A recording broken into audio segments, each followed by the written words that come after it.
Thank you for joining us at the Roundtable. Brought to you by Community Education Arts, a nonprofit organization based in Noblesville, Indiana. I'm Alice Cavanis-Gober, president of CEArts. And I'm Sarah E. Morin, secretary of CEArts. Let's sit down at the Roundtable.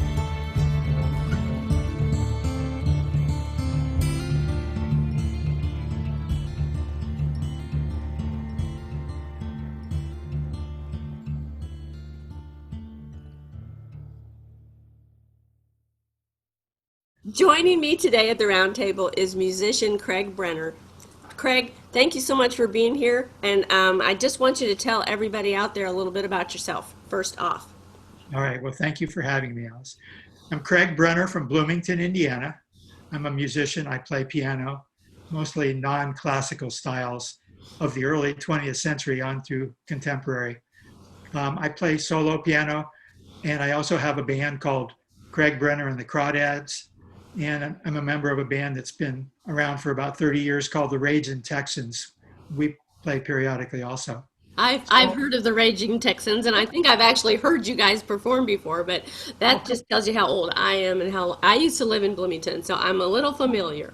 You mentioned the styles of music that you play, and that makes me wonder, when did you first know that your destiny was to be a musician? Well, I've thought about that question. It's sort of hard to pinpoint an exact moment, but I know that from a very early age, I was attracted to the piano because my mother played piano and we had a player piano. So from the age of 4 and 5, as soon as I was able to get up on the bench and reach the pedal mechanism, I was able to play some piano rolls. And so growing up from the time I was in maybe first and second grade, I started taking piano lessons. Wow. I didn't think it was going to be as important to me then until I continued to play music growing up. And I went to college several times. The first time I went, I played in bands to make money, but I didn't major in music that time. Okay. So I think it was sometime after I had graduated from Florida Southern College with a degree in political science. And while I was teaching school in Miami, I was in my early 20s, I decided to go back and study music and piano as much as full-time as I could while still teaching. Wow. So that's sort of what happened is after teaching for 4 years, I gave up my contract to go back and study music full-time. And then one thing led to another. I moved to Indiana to go to the School of Music at Bloomington. Right. And I've been there ever since. But music has always had a very strong pull. I just can't tell at a precise moment when I thought. But from childhood, that's been something that has been a part of your life. That's so cool, because that love of, when you're a child, I think you just have such a freedom to love what you love, and that you've kept that with you your whole life is just wonderful. So you live in Bloomington now, but you're not from Bloomington, correct? Is that? That's right. I moved to Bloomington from North Miami Beach, Florida in the 70s. Okay. The reason I like to ask questions about where people lived and where they're from is because I've lived a lot of places in my lifetime, and all of those places affect my art, whether it's my poetry or my painting or whatever that's influenced me. All the places I've lived have influenced me. And so I like to hear a little bit about how you feel Florida and Indiana have influenced your musicality.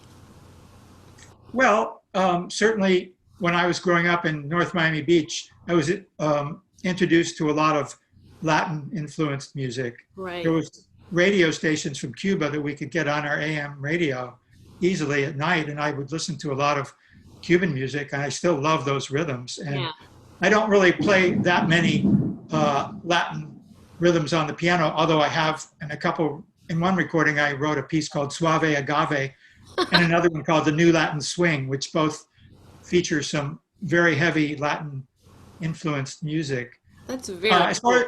As far as Indiana, when I first moved, I had intended, and I ended up studying classical piano there. Okay. So, but while I was there, I ran into this man named David Baker, and he was really instrumental in helping not just me, but a lot of people learn more about jazz. He could break it down into its component parts. And so I sort of gravitated more towards that, although I still studied, and my recitals were all classical in nature. I didn't do any jazz recitals while I was at the school. But then after I left the IU School of Music, I heard about this thing down in New Orleans called the New Orleans Jazz Festival. My friend Jim Mann told me about it. And I became attracted to a lot of the piano stylings of people who were from New Orleans. And they're still a very important part of what I love.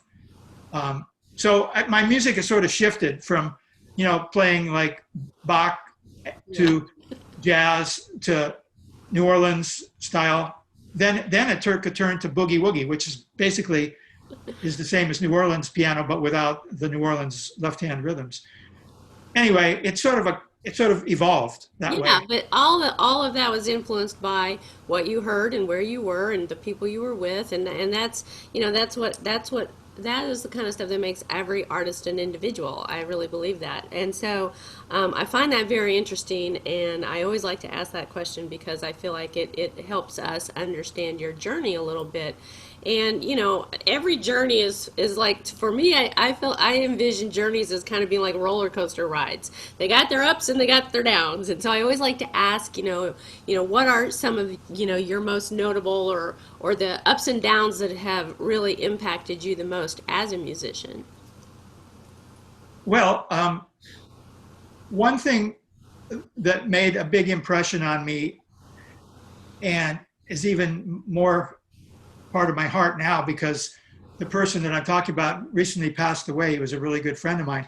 I got to know a conguero, a conga player from New Orleans who played with pretty much all the great musicians down there. Ellen Toussaint, Dr. John. He was Professor Longhair's conga player. Yeah. His name is Alfred Uganda Roberts. And what I did was early after leaving IU, I started to put together little tapes of myself playing pieces by other people. Music, just like language, you copy your parents when you speak, and with music, you sort of copy what you hear. Sure. So I sent Alfred a tape. I was able to get his address from one of the people that was his Professor Longhair's manager after he died, Allison Miner. She gave me Alfred's contact information. I sent him a tape of me playing some Professor Longhair, and Alfred called me up from New Orleans. Wow. And when he first did, I thought it was a prank because With really low voice, he goes, "This is Alfred Roberts. I want to speak to Craig Brenner." And I thought it was somebody putting me on, but that's the way he talks. Yeah. And so we became really good friends. And over the years, I spent many, many times with him in New Orleans where he would take me around to see people. We would jam together. We recorded together. And then I brought him up to Bloomington for our festival 4 different years. Wow. And he just recently passed away. But he was one of the first people to sort of mentor me in that style of music. Even though he wasn't a piano player, he knew the rhythms. What a great influence. What a great friendship. So that was a big influence on me. Yeah, I mean, I'm so sorry for that loss for you and for the world. That story you just told right there, that's the highs and the lows right there in the nutshell, right? I mean, to have that friendship and that camaraderie and mentorship with music, and then to lose him is that's just such a journey with him in your life that I can tell has impacted you a lot. And I appreciate you sharing that story with us today, because that's probably not, with such a recent loss, it's never easy to talk about. So I know you'll continue to honor him in your music, though, because that's what we all do, right? When we lose somebody, we think about them and they stay with us, and they stay alive with us that way. So I feel like that's a wonderful, wonderful tale. I can briefly tell you several other things that were very influential to me. Oh, I'd love to hear it. Yes. One was I sent a tape over to the people who organized the piano stage at the Cincinnati Blues Fest. And they called me and said, "Come on over, we want you to meet a few people." Oh, wow. Because they liked the tape. So I got into a room with Big Joe Duskin and Tom Dooley, both of whom were piano players. And Joe's no longer alive, and Dr. Phil Lemming, who organizes that festival. And they introduced me to a man named Bob Seeley.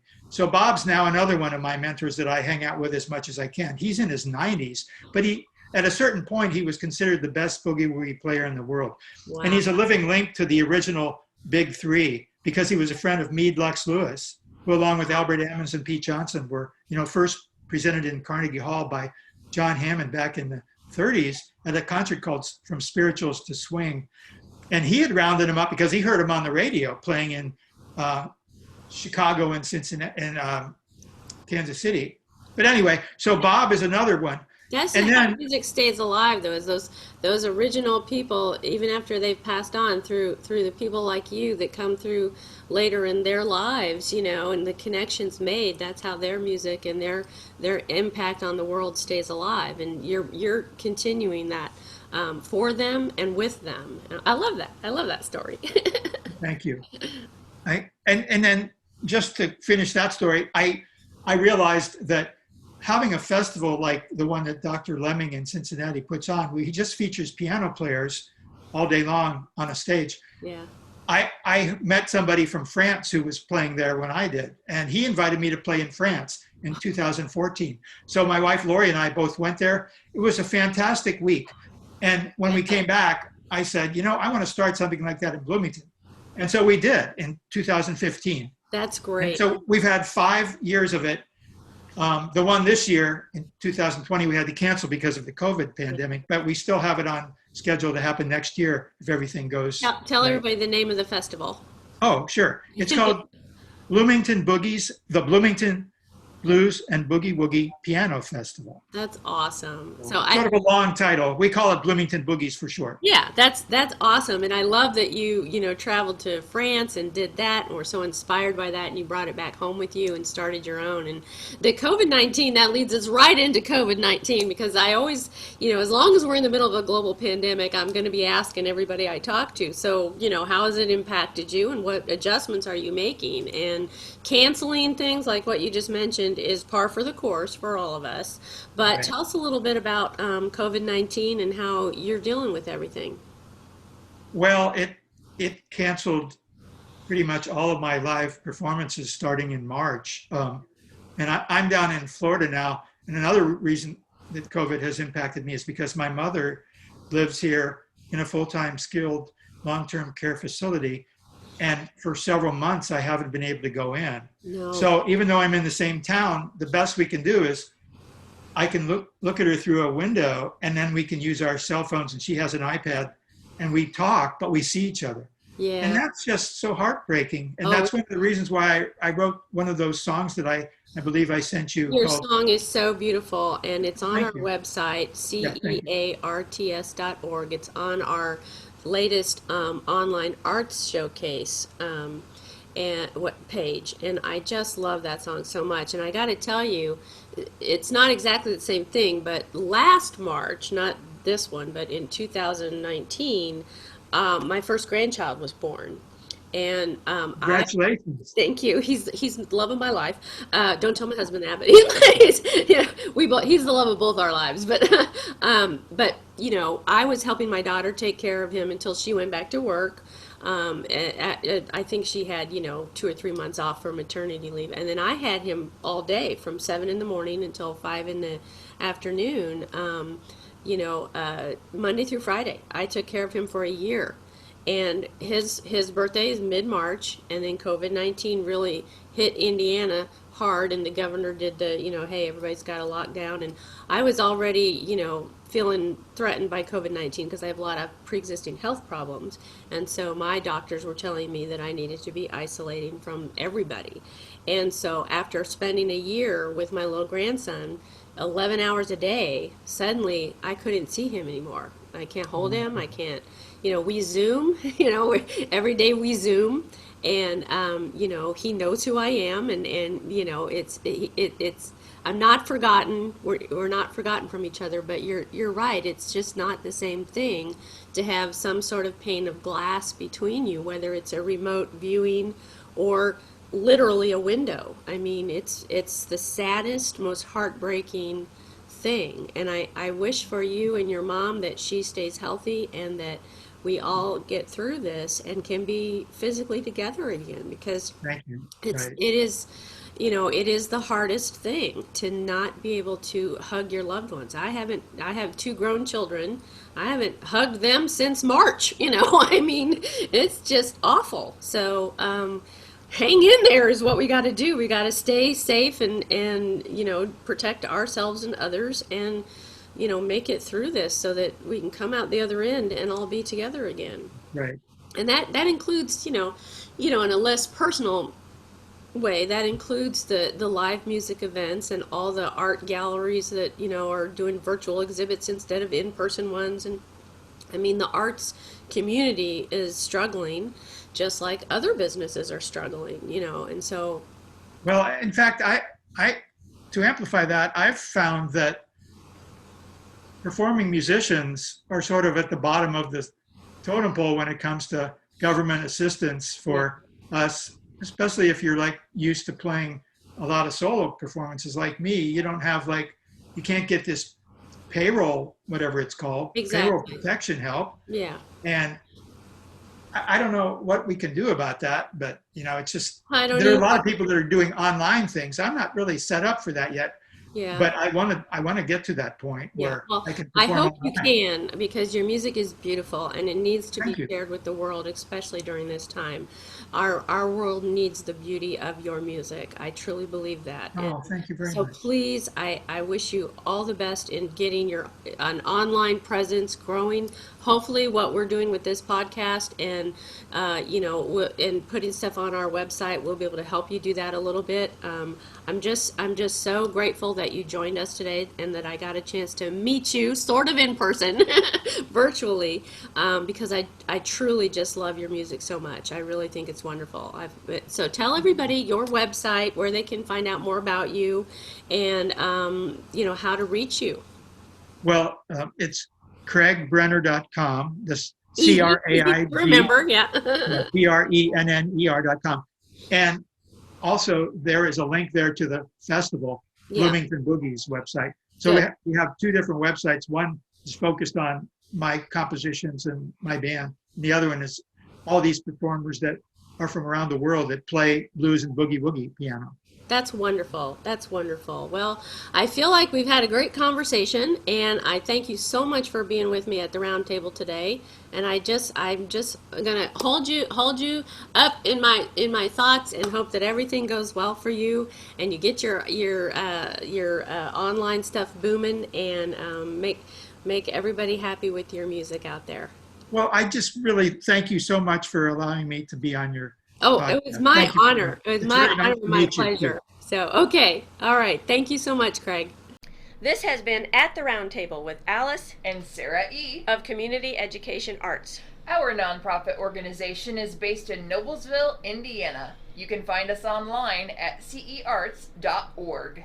We'd like to thank James Weston for writing our intro music and for his technical savvy. Join us next time At the Round Table.